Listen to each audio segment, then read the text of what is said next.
talk about this 9-day land package heading to Ghana. So, my best review. I've been there, I've done it, and I'm going to tell you what.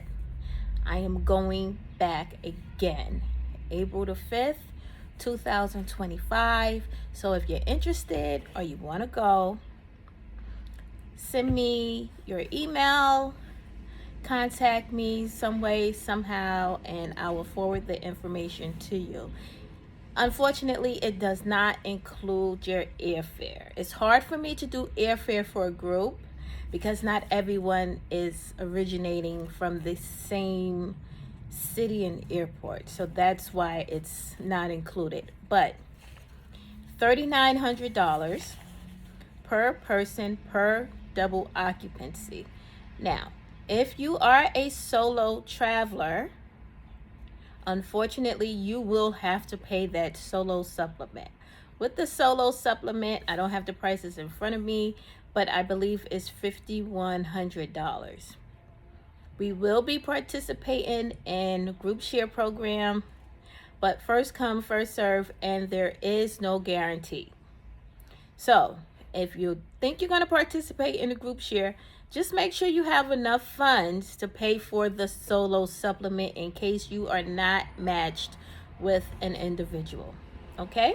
Let's talk about this 9-day land package going to Ghana. So, upon your arrival, you will be met by your tour guide and your chauffeur for the week, for the 9 days.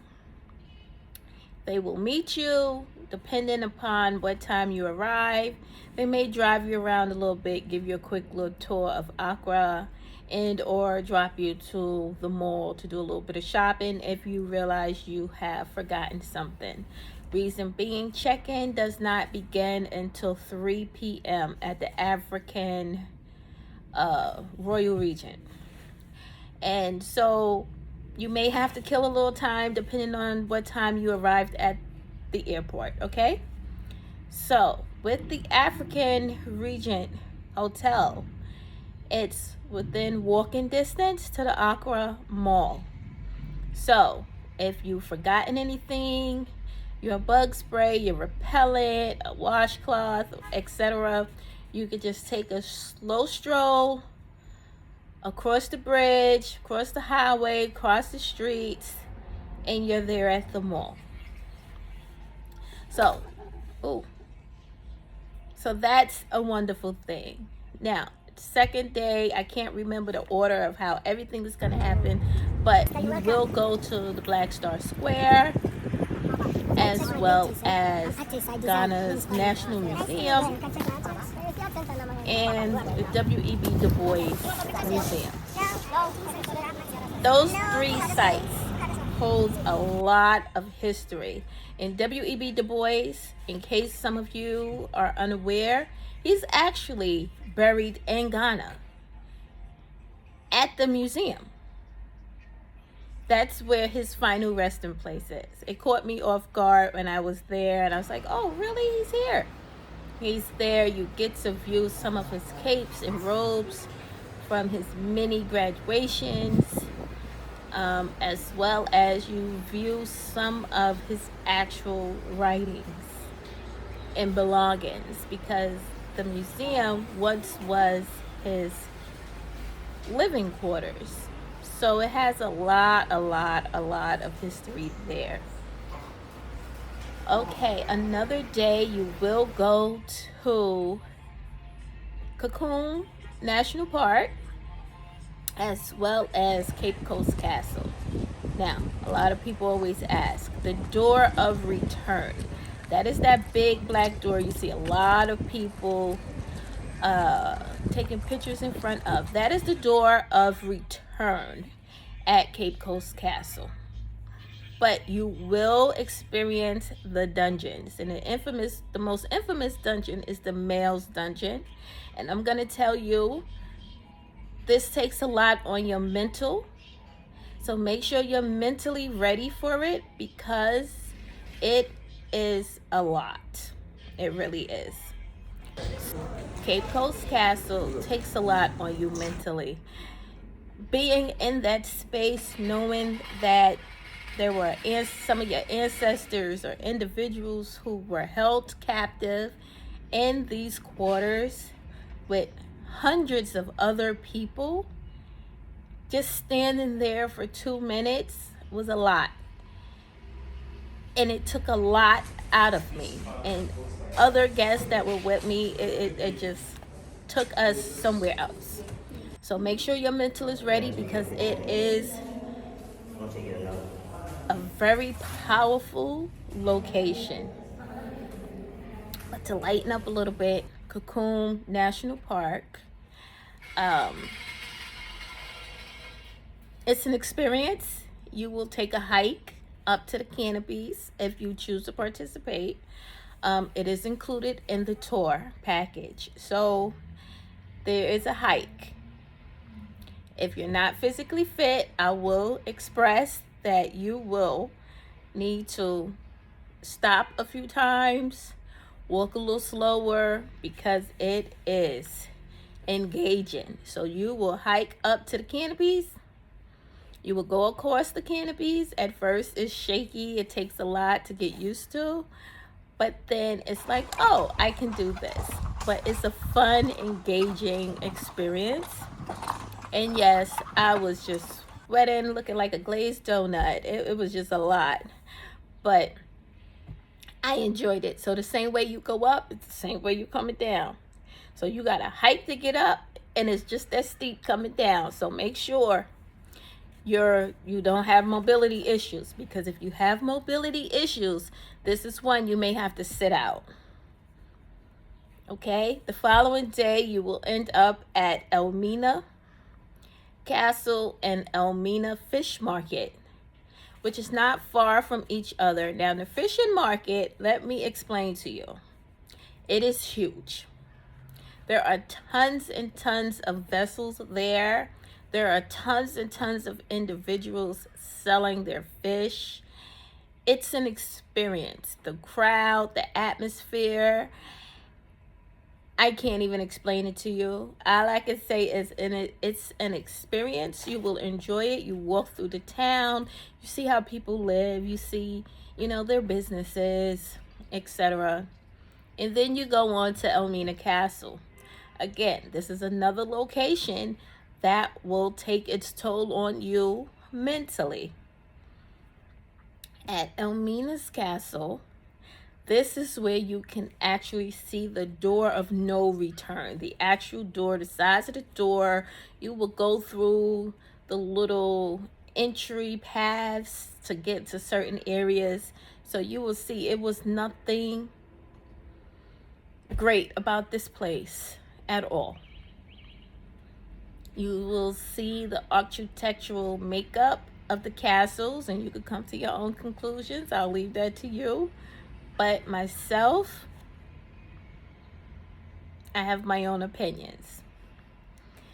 And that takes care of another day on the tour. You will have a day where you also will enjoy some batik making, as well as a cooking class, which is great. And I must say, the woman who gave me my cooking class for the jollof rice and the red, I have not tasted a dish that came close to hers. The rest of the time I was in Ghana, and I tasted jollof rice multiple times and red. Nobody's come close to her. So thumbs up to her. She's a wonderful cook, and if I'm not mistaken, her name is Elizabeth. But heads up to Elizabeth, I'm coming back. You will also visit the seedy bead factory. Now, it's amazing how these are made by hand the traditional way. It's not factory done. It's made by hand, made from recycled materials. The end result is beautiful. Beautiful. So, if you're into beads and a little bit of jewelry, I say you bring your funds and you come and you purchase right here from the location.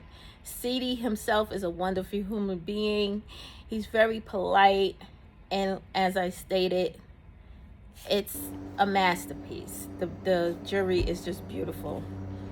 During the midst of all of this, you will change hotels. You will change hotels. So don't be aware, don't be leery.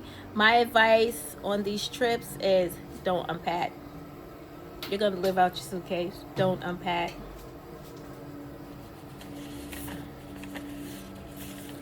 And we last but not least, we will go to the Slave River.